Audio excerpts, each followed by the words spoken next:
Pressing the magazine release frees the magazine from the lower receiver. Rounds are loaded and held under high force of the magazine spring. It's then inserted into the magwell and secured by the magazine catch.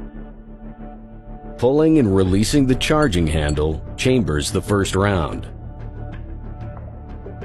The charging handle forces the bolt carrier group to the rear. As it comes back, the action spring is compressed. As the carrier returns forward, the bolt strips the top cartridge from the magazine and guides it into the chamber. Housed within the bolt carrier is the bolt.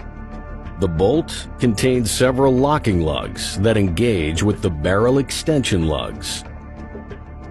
As it makes contact with the barrel breech face, the bolt turns and locks into place.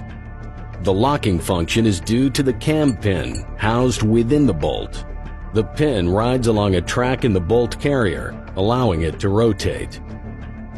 When the bolt is open, it's locked in the forward position and can only rotate once the cam pin has cleared the recess in the upper receiver.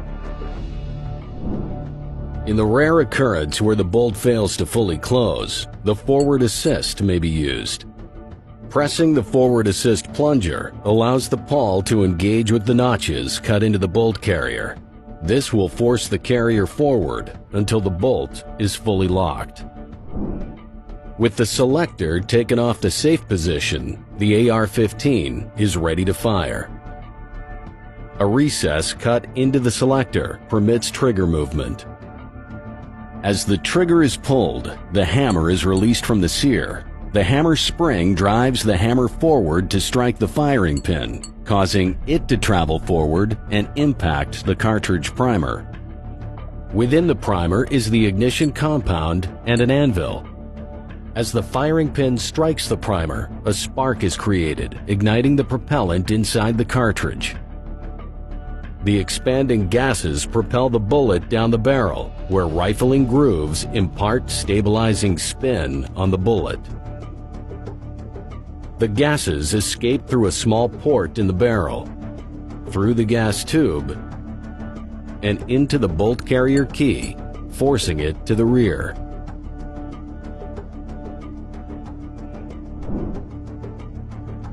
The extractor grips the rim of the spent cartridge case and holds it against the bolt face until the ejector forces it through the ejection port, striking the deflector as it exits.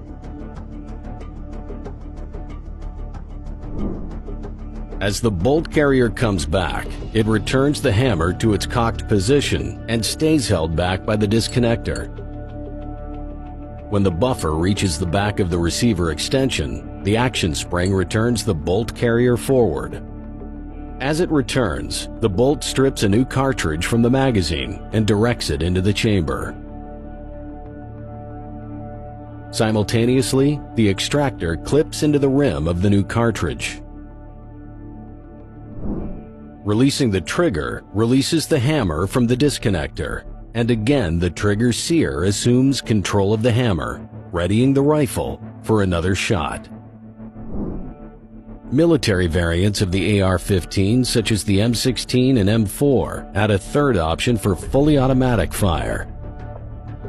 The inclusion of an auto sear and a hook on the back of the hammer allow continuous operation while the trigger is depressed. Moving the selector to auto, the disconnector is disabled from moving and will be unable to hold the hammer when fired. The auto sear is now able to rotate into a recess in the selector. After a shot is taken, the auto sear rotates forward as the bolt carrier comes back, taking control of the hammer. As the bolt carrier returns forward, the back of the carrier trips the auto sear, releasing the hammer just after the bolt closes. Releasing the trigger allows the sear to again assume control of the hammer.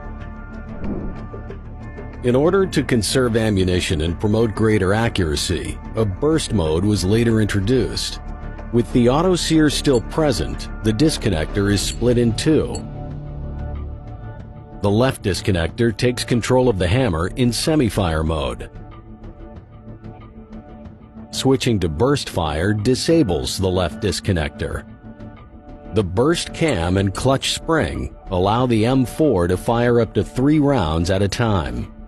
The clutch spring expands to rotate the cam only when the hammer moves in reverse. As the trigger rotates forward, the burst disconnector engages the deep notch of the cam. The cam rotates as the hammer is brought back and the disconnector engages the first small notch.